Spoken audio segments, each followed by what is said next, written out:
Hey, good morning, Mark's Crypto Corner News. It is January 18th, 9:31 a.m. And here we go. What's on the news for today? What we got? The next Bitcoin price, ATH, if you don't know, means all-time high, to fall in the 75K to 85K range. Okay, I get so many predictions I see coming across my news feed. It's mostly 99% positive, except there's probably one or two anti-crypto people out there that say, no, it's going to go to zero. But I mean, there's so much infrastructure set up. How is that even possible anymore? That horse has been let out of the barn and the barn's burnt down, baby. So what do they got to say about this? With the crypto community awaiting Bitcoin's next price all-time high, Blockroot's CEO warns that they might be disappointed if they expect BTC to hit 100K or more. Next Bitcoin price all-time high may not be as high as expected. Bitcoin has been a hot topic ever since it started a massive bull run late 2017. 2017? I don't know. It seemed to be in the claws of a bear for a while there. It's just pulling back out. And I don't know what Bitcoin's trading at right now. It's probably in the 88,000 range. We don't know. So what's next? This guy is sitting at his computer. He's got two screens, a laptop. Ethereum 2.0 testnet attracts 2,200 validators. Well, 22,000 validators. That's good. One of the broadest testnets for Ethereum 2.0 is advancing, already attracting 2,200,000 validators. The shift to proof of stake from proof of work is still going forward as they implement other things. It's going to take, probably, I think, a couple of years before 2.0 is fully functional. And they've got that sharding process in there as well, some extra stuff, layers on top of the blockchain. So what have we got here? The shift to proof of stake is still left for the future, but there are signs of incipient and growing interest. Largest testnet for Ethereum 2.0 starts attracting stakers. Ethereum has not moved as fast from mining to staking as previously promised. The people who write these articles really should know where to put some punctuation, so for ease of readability, but that's okay. We know I didn't write it. I'm just here for you, reporting the news. So what we got here? Financial Action Task Force, which is the FATF, holds global forum to discuss crypto supervision. We need to be supervised. We cannot be trusted. We need the government to step in and tell us what to do.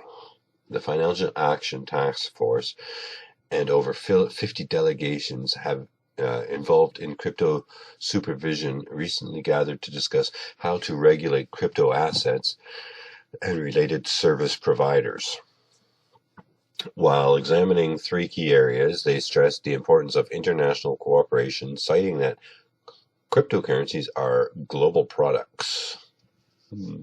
Yeah, they are. That sounds about right. But not too much regulation, please. You don't want to become a bank. So Tesla, computer on wheels, when the Tesla car becomes a Bitcoin node. Well, that's interesting. If you can mine while you're driving, that would take up some power. I don't know how that would go. Bitcoin users, although mining and a node is not for mining. I think it's just part of the blockchain. Bitcoin users recently decided to try their Tesla electric car as a full BTC node, and it worked. The Tesla electric car becomes a full Bitcoin node Electric cars and digital currencies are not usually two things that people would think to connect in any way, but they do have a few things in common. And I just might go into that article and post it a little later. Interesting. Because if you have a node, you can actually earn some crypto. Why not help pay for the car? Binance coins, BNB, worth 38.8 million, now out of circulation. Are there none left? Binance carried out its 10th token burn, removing 38.8 million worth of BNB from circulation. They removed it forever. Binance performs its 10th quarterly token burn. The Malta-based crypto exchange, Binance, has just carried out its 10th quarterly token burn, removing 38.8 million worth of its tokens from circulation forever. Why do they repeat the same sentence twice? I wonder why they do that. Let's see. Senior management of Cascadia presented to the president of Kazakhstan. Okay, so Vancouver. Cascadia Blockchain Group Corp is pleased to announce that Telektis Adambekov, Telektis Adambekov, we don't know where to put the syllables, the regional chief executive officer of Eurasia Blockchain Fintech Group Limited, a wholly owned subsidiary of the company, presented EBFG's plan to launch a cryptocurrency exchange platform to Mr. Kazım Jomart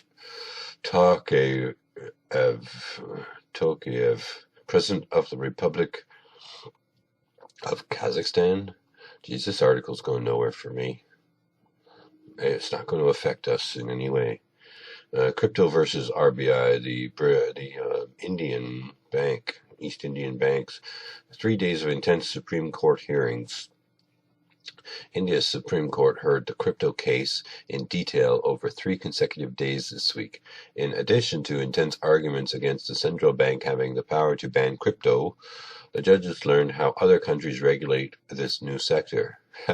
Yeah, teach them, please. The amended EU directive, the FATF guidance and less invasive crypto measures. So, a judge is hearing the actual facts, not just whatever that previous financial minister laid out, and he lost his job anyways. I have one of these cars. Monopoly is a tiny darknet market with big aspirations. Okay, well, Monopoly's been around since before the internet. So what's going on with that? There's a certain irony in the smallest market on the Darknet being named Monopoly. Oh. With less than 150 listings, the Monero-friendly Monopoly market is anything but. What this tiny Darknet market lacks in size, however, it makes up for in spirit. The cypherpunk ethos permeates this nascent market where sovereign individuals can exercise all their dreams. I don't want to get into Darknet. It seems like somewhere where you're going to catch a lot of viruses and spies and raise flags with the law and things like that. It's not for me. So we'll move on. That looks like a lovely cityscape. Simple Ledger Protocol, SLP, shines during the final day of TNABC's Miami. What is that? That's a TV show, is it? On Friday, the North American Bitcoin Conference convened for its final day with a great deal of well-known speakers from the blockchain and cryptocurrency industry. The slew of speakers discussed topics like the future of crypto mining, Simple Ledger Protocol tokens, digital currency enterprise solutions, creating new markets, and what to expect from government regulation. Yeah. Crap is what you expect from government regulation. SIM swapping. Now that's just downright evil. We don't want to. That worries me. SIM swapping. I called my telecom company and I said, "Hey, what you got in place that I'm not going to get messed up with somebody doing a SIM swap on my phone?" And they told me this and that and blah, blah, blah. It sounded good, somewhat reasonable, but can never really trust the phone companies to do the right thing when you got a person that's really good at phishing and so on and can get through some of the dolly birds and doorknobs that are sitting on the phone. So lives today are digital. They are dependent on the passing of data between various networks, unhindered and uncumbered. Uncucumbered? Our phones act as the hub of our digital lives. Not my phone, it's broken. To the extent that devices are now available with the sole purpose of tracking our phones if they are ever lost. Yes, well, phones are also a way to be spied on. That's for sure. If you leave your device in the car, put it in airplane mode so people aren't walking around looking for Bluetooth connections, and then they can tell where a Bluetooth device is by searching around on their Bluetooth phone, and they can walk around the parking lot looking for other Bluetooth devices. And if they like what they see in your car window, they might just take it. So put your things in airplane mode if you're going to leave your stuff in the car, or put it in the trunk maybe, or in the belly of an alligator, the bottom of your piranha fish tank. Okay, but SIM swapping people, these guys, there are people up on charges right now. And they think they're all that, partying and taking everybody's money, and then they get busted, right? Never answer your phone and say yes when someone says, "Is this your name?" And you say yes, because they'll record that yes and use it against you, because now you've got a good voice print that you just gave someone. If they ask you your name, you can say, "Who's asking?" And you can answer that question in a different way, but not yes. Okay, so that's your lesson for today. Don't get caught up with the SIM swap. And call your phone company and see what you can do to help deter those kinds of things going on. Because once you lose your phone, they've got your 2FA, they've got your Google authenticators, they've got your email, access to your bank accounts. So, possibly your address and health records, who knows, right? So you want to just be careful with that. It's a constant cat and mouse game with this digital technology. But on that note, it's a stormy Saturday morning, and we're just going to scroll back up here. I got a couple of new features here. iCoin Pro,